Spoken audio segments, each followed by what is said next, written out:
Hello, this is Julian's Coffee Reviews, and today we'll be reviewing the Elgar Ramirez Natural Processed Colombia from Felix Roasting Co. And there's the container right there.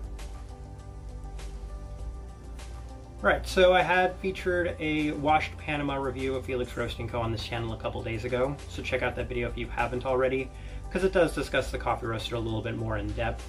But I wanted to talk more about this specific Colombia in this video, given that it was suggested to me by one of my subscribers. And I definitely appreciate the suggestion, because this coffee is a little different from what I typically review on this channel, so it's always nice to have a unique offering and review different to what's normal from this channel. Now, this coffee did finish 5th in my blind taste test video, and I'm going to be releasing these reviews in order of where those coffees finished in that blind taste test video, as well as give a brief explanation of how I knew it was that coffee, as well as why it finished that spot on that day. So I'll talk about this coffee real quick. This one was definitely the darkest of the 5 coffees I had on that day, and that was kind of a dead giveaway. This coffee also tastes remarkably similar to the way it smells when you're grinding this coffee, so another dead giveaway. This one was probably the easiest one to figure out. And because of that, it's not surprising that it was 5th. I do like my coffees a little bit lighter, and given that this is just on the slightly darker side of the spectrum, it's not really surprising.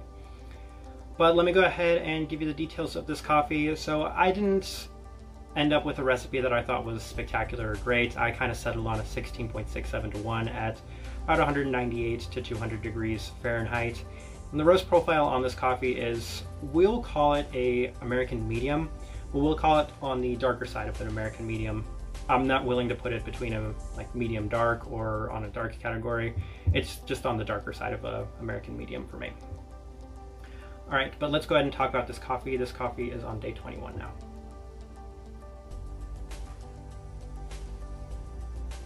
All right, so the first day I came up with a description that I'm not happy with. Kind of looking back, I tried it day 10. Definitely some strong cherry characteristics, what I considered maybe reminiscent of a cherry chocolate cake. It was quite sweet. Looking back, I don't love that description, but we'll continue.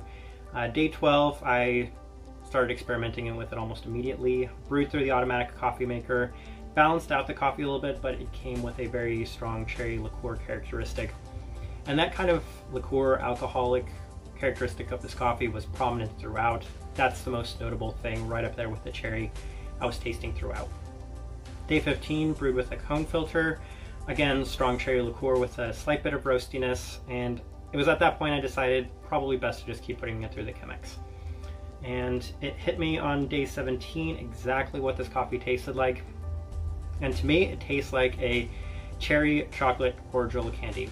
So if you've ever had those candies, those chocolates with the cherries inside and the liquid, that is exactly 100% what this coffee tastes like for me.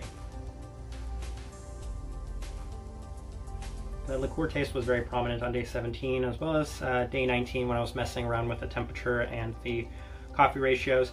It honestly just made the coffee a little bit more intense, playing around with those ratios, making it a little bit more coffee forward, giving it more a higher coffee ratio. But still very similar to those cherry chocolate cordials and some slight florals.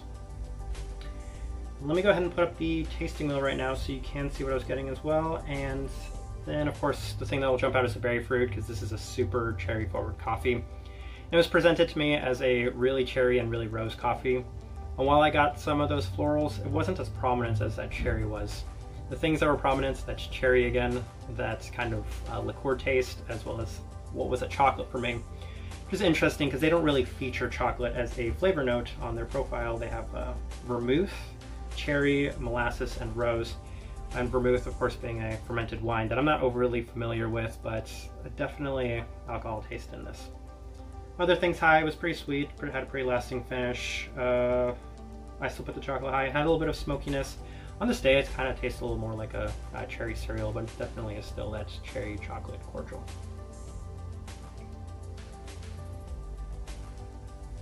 And for what it's worth, I'm not a big chocolate person, and I don't drink a lot of alcohol, so both those two things are not going to be my favorite notes in a coffee or my favorite things to pick out in a coffee. But what I really enjoyed about this coffee was just how remarkably similar for me it was to that candy. I mean, it brought back a memory. I haven't had those candies in a long, long time, But as soon as day 17 rolled around and I tried that coffee, it finally hit me and it finally made me realize exactly what it was. Who I would suggest this coffee to? I feel like people that do enjoy stuff that's on the more medium side and that does enjoy it. Definitely if you enjoy the cherry, and if you enjoy those cherry chocolate cordials and you're a big coffee person, this is a perfect fit. I can't think of a more perfect fit. I kind of wish I had an AeroPress because I feel like this coffee might have been better through an AeroPress than it was through a Chemex, but I really should get an AeroPress just so I can test out that theory with some of these coffees. But other than that, I thought it was alright. It was much better than that Panama, and you know, it's very rare to have a coffee that's just so remarkably similar from smell the second you smell it for the first time to exactly the way it tastes. So that's kind of an interesting thought I had about this coffee. But I'm just going to leave it at that, and if you've tried this coffee or if you've tried Felix, then please let me know what you think of them as well. If you're enjoying the content, give this video a like and subscribe if you're not already subscribed. This right here has been a review of the Elgar Ramirez Natural Processed Colombia from Felix Roast & Co. Thank you for watching.